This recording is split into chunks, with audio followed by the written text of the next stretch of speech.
мысу радости,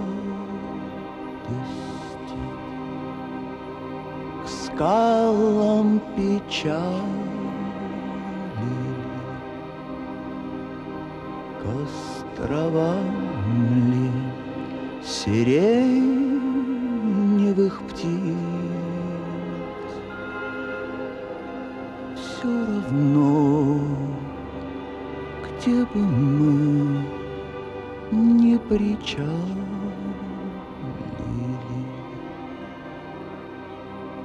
не поднять нам с тобой ресниц.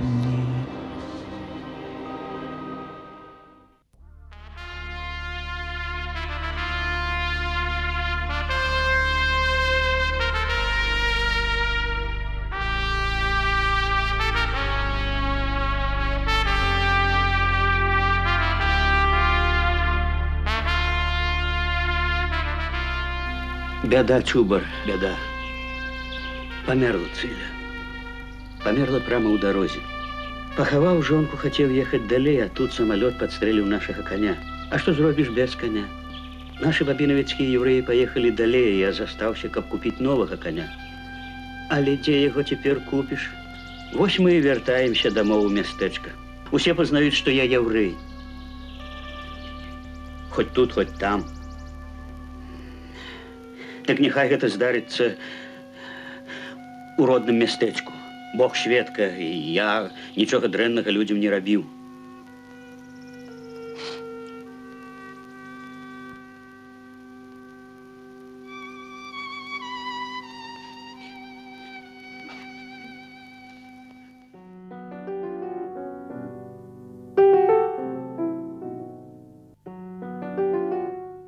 Когда известный российский кинорежиссер Алексей Герман пригласил его сниматься в фильме «Хрусталев машину», он поработал с ним и не смог скрыть своего восхищения. Он сказал: «Я в жизни не видел актера такой достоверной игры». И когда театральные критики писали рецензии на спектакли, в которых он играл, они писали не о том, как он играет на сцене, а как живут на сцене его персонажи, отождествляя его героев с актером.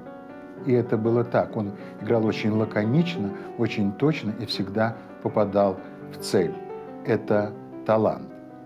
Он работал в ТЮЗе и в Русском драматическом театре имени Горького, снимался в кино, работал на радио и телевидении и преподавал сценическую речь в Белорусском государственном театрально-художественном институте.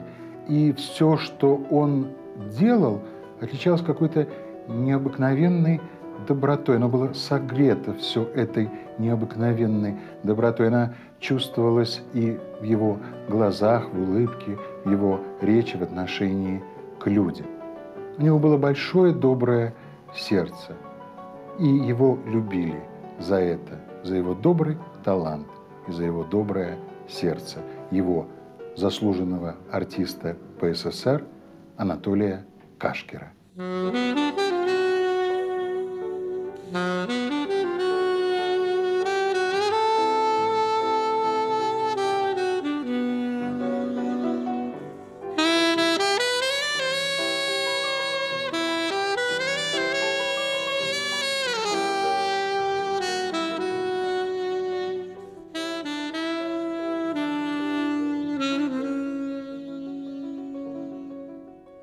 Страшно подумать.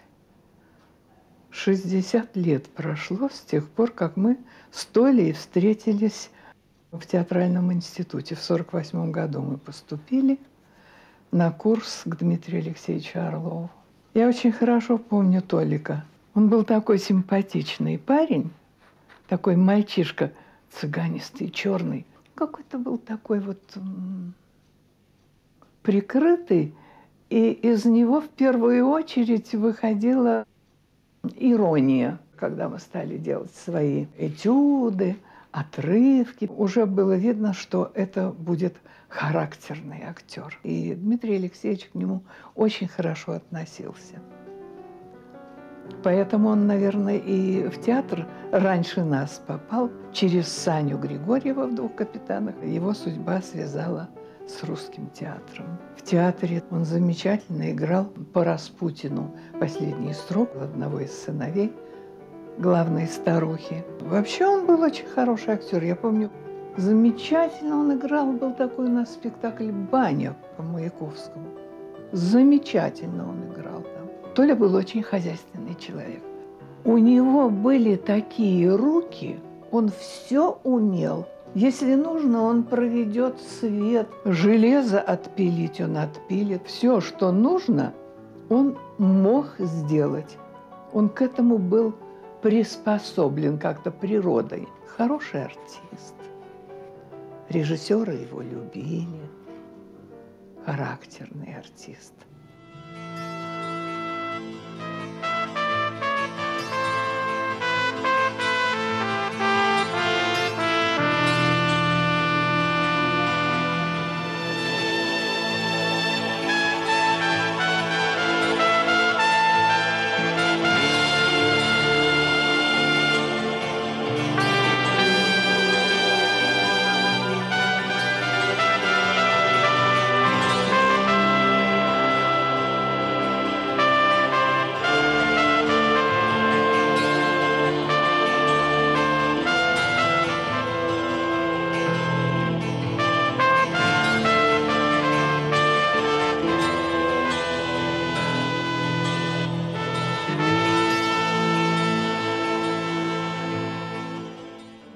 Когда началась война, Анатолию Кашкеру было 13 лет.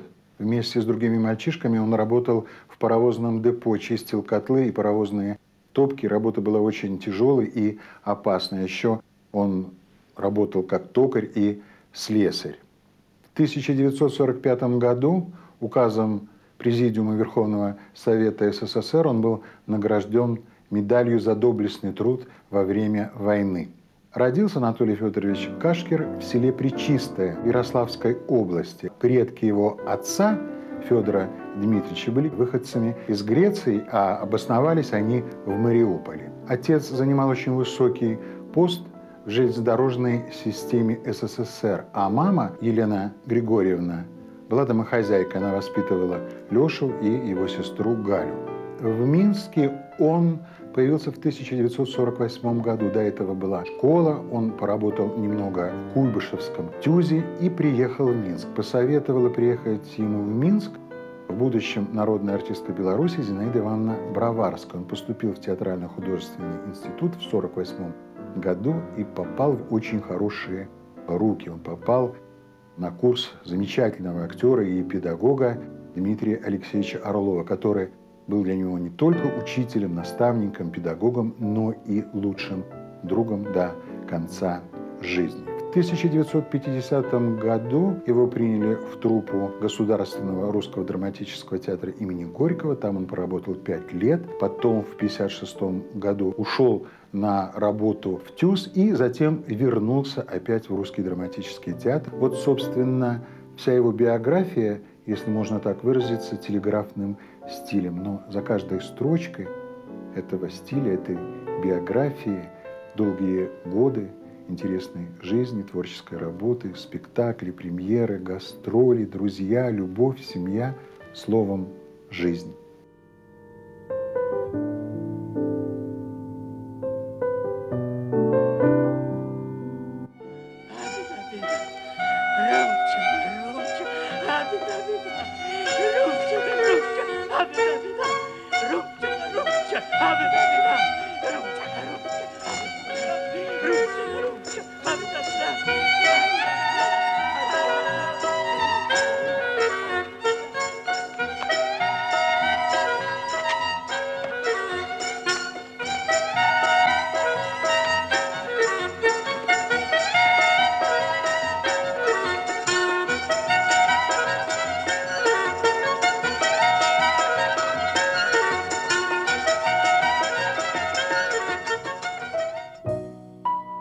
Анатолия Федоровича Кашкера, его дети, я и мой младший брат Андрей, который когда-то был актером Русского театра тоже, мы его называли Толик.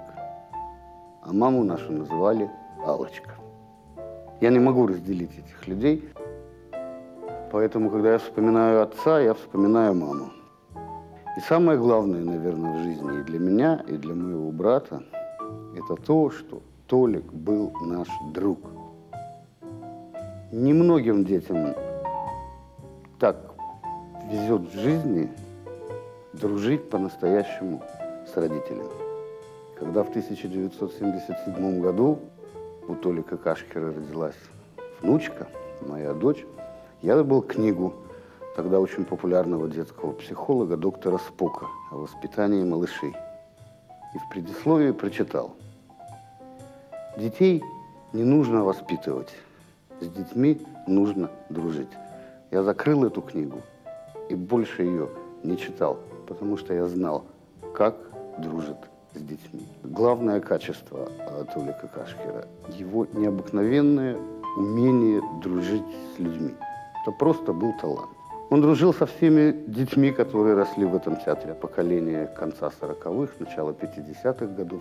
Среди его друзей были и ровесники, и люди, которые его намного старше. У него был большой друг, актер этого театра Василий Викторович Военков, заслуженный артист, который был 1903 года рождения, а отец 28-го. Вот два разных поколения, но они были большими друзьями. Отец дружил с актерами, музыкантами, с живописцами, со спортсменами. Все его принимали, все ждали встреч с ним, и все его очень любили.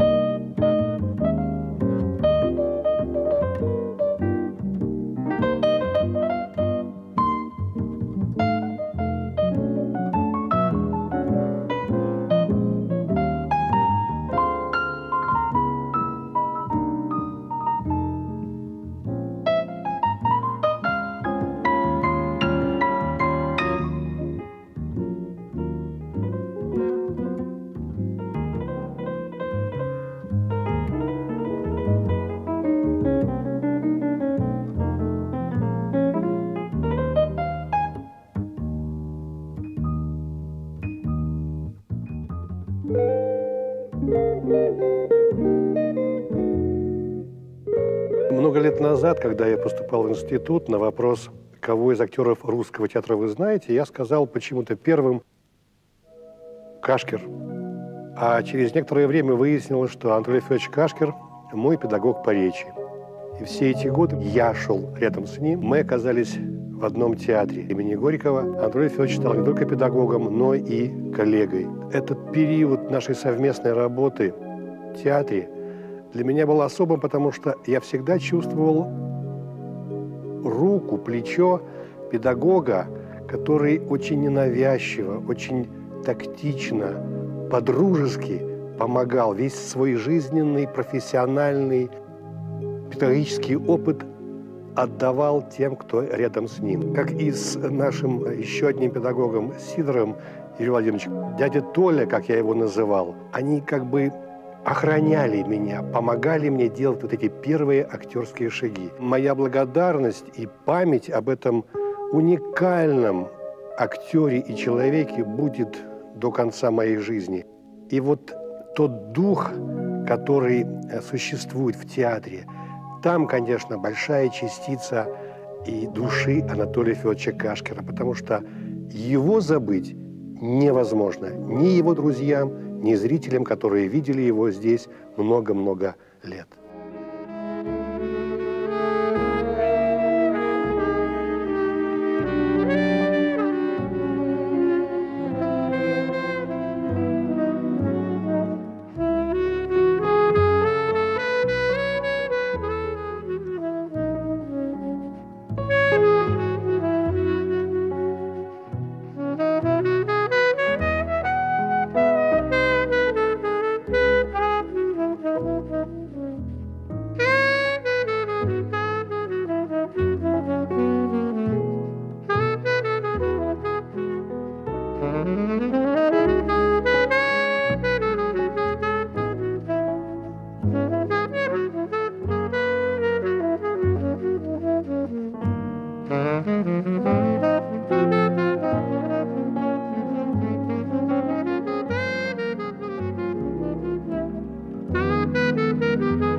лучшей ролью молодого актера Анатолия Кашкера в начале творческого пути в Русском драматическом театре была роль Саши Григорьева в спектакле «Два капитана», который был поставлен по книге Каверина. И, судя по откликам прессы, театральных критиков, он был лучшим Сашей Григорьевым не только в нашем театре, но и лучшим во всех театрах СССР. Очень хорошая роль была у него в спектакле «Как закалялась сталь». Он сыграл Сергея Бружжака, и критика писала, что он сделал эту роль очень мягко и органично. Но лучшие любимые роли он сыграл в родном Русском драматическом театре. И, конечно же, в первую очередь, это Исабек, «Восхождение на Фудзияму». Это Выживатов, очень полнокровный образ в «Бесприданнице». Это Дробязгин в «Варварах». Это отталкивающий, отвратительный Щеткин в «Детях Ванюшина», Черняев в «Энергичных людях». Это был замечательный спектакль с прекрасным ансамблем артистов. Можно перечислять еще и еще, но ведь дело не в том, сколько сыграно ролей, а как они сыграны. Хотя для каждого актера очень важно, сколько ты занят, в каких спектаклях, какие роли ты играешь. Но бывает и так, ты сыграл главную роль, а зритель тебя не запомнил. А он играл и роли второго плана, и эпизодически. Его всегда запоминали, потому что то, что он делал на сцене, это было очень органично, это было по-настоящему. Он прекрасно знал русский и белорусский язык, у него была очень красивая, грамотная речь. Была удивительная способность к воспроизведению любого языка без акцента. Его очень часто приглашали на киностудию озвучивать фильмы. Он работал на радио, работал на телевидении. Как я уже сказал, преподавал сценическую речь в Театрально-художественном институте. И вот все, что он делал очень классно, высоко профессионально. Самое главное, с душой. Все шло от сердца.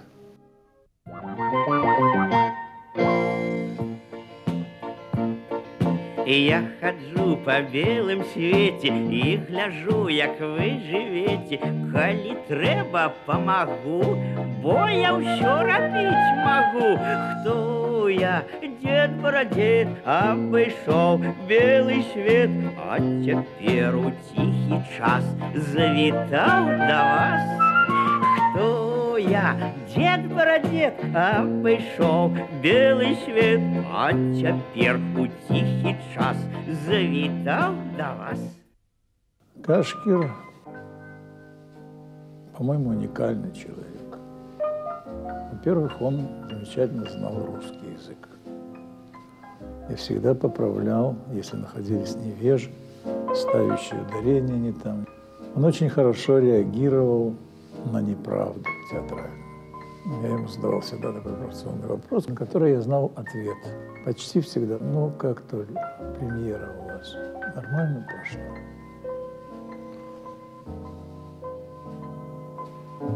И этого было достаточно.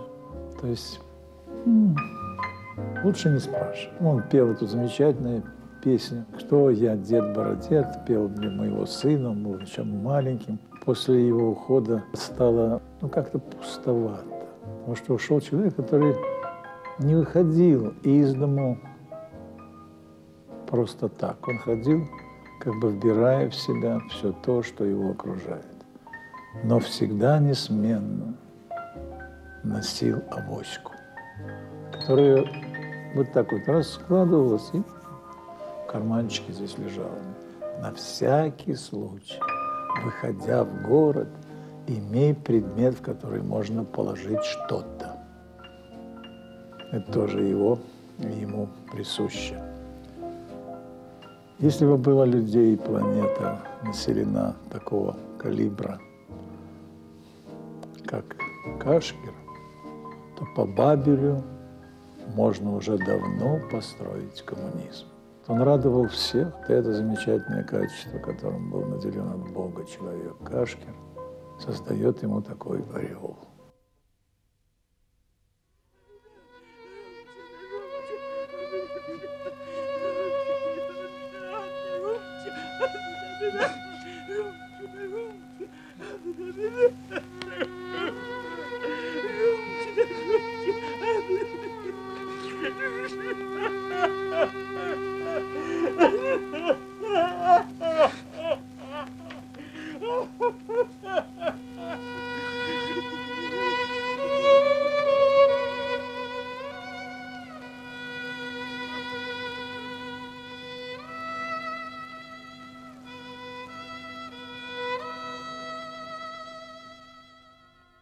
Когда он учился в театрально-художественном институте, он познакомился там с будущей актрисой Аллой Матюкевич. Они поженились, и в 1953 году родился сын Алексей, а в 1958 Андрей. И когда ребята выросли, они тоже связали свою жизнь с творчеством, выбрали творческие профессии. Это неудивительно. Алексей закончил ИНЯС, потом Ленинградский институт театра, музыки и кино, работал много лет на телевидении, а Андрей закончил театрально-художественный институт и работал в Русском театре. И вот в фильме Игоря Добролюбова «Плач Перепелки» играет и отец, и сын Андрей и Анатолий Федорович. Алла Иосифовна Матюкевич работала в ТЮЗе, потом пришла на телевидение. Здесь она организовала детскую студию, и по сей день ее воспитанники, уже взрослые люди, помнят ее, и мы, старые работники белорусского телевидения, вспоминаем с благодарностью эту замечательную женщину.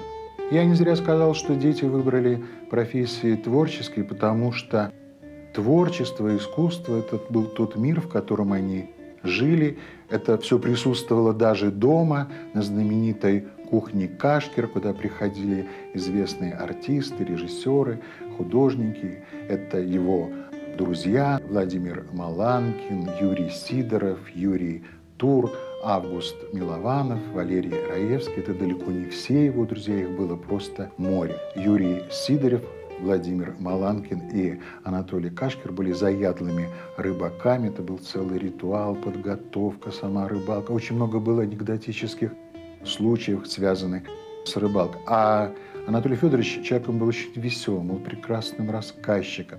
Рассказывал великолепно анекдоты, великолепно рассказывал житейские всякие ситуации, очень любил розыгрыш. Он был действительно очень веселым и очень добрым человеком. Жизнь проносится как один миг. Вслух или про себя мы все-таки произносим рано или поздно эту фразу. И жизнь дается один раз, но как ее прожить? Анатолий Федорович Кашкер умер 5 октября 1994 года от инфаркта на 66-м году жизни. И когда все было кончено, Алексею, старшему сыну, врач сказал, что у вашего отца не было сердца. Он имел в виду, что сердце было настолько изношено, что оно уже не могло выполнять свои функции. У него было большое любящее сердце. Оно умело любить, оно умело быть добрым. И талант его был добрым. И за это его любят, и за это его помнят. Человека с большим добрым сердцем.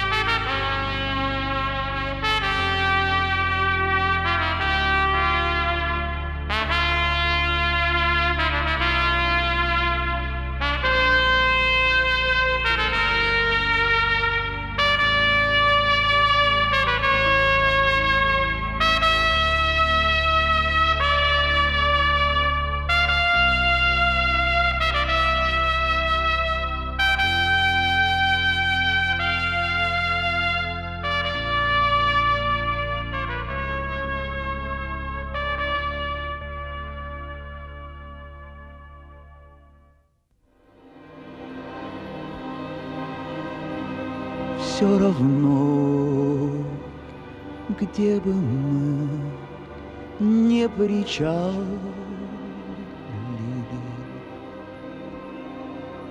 к островам ли сиреневых птиц, к мысу радости, к скалам печали.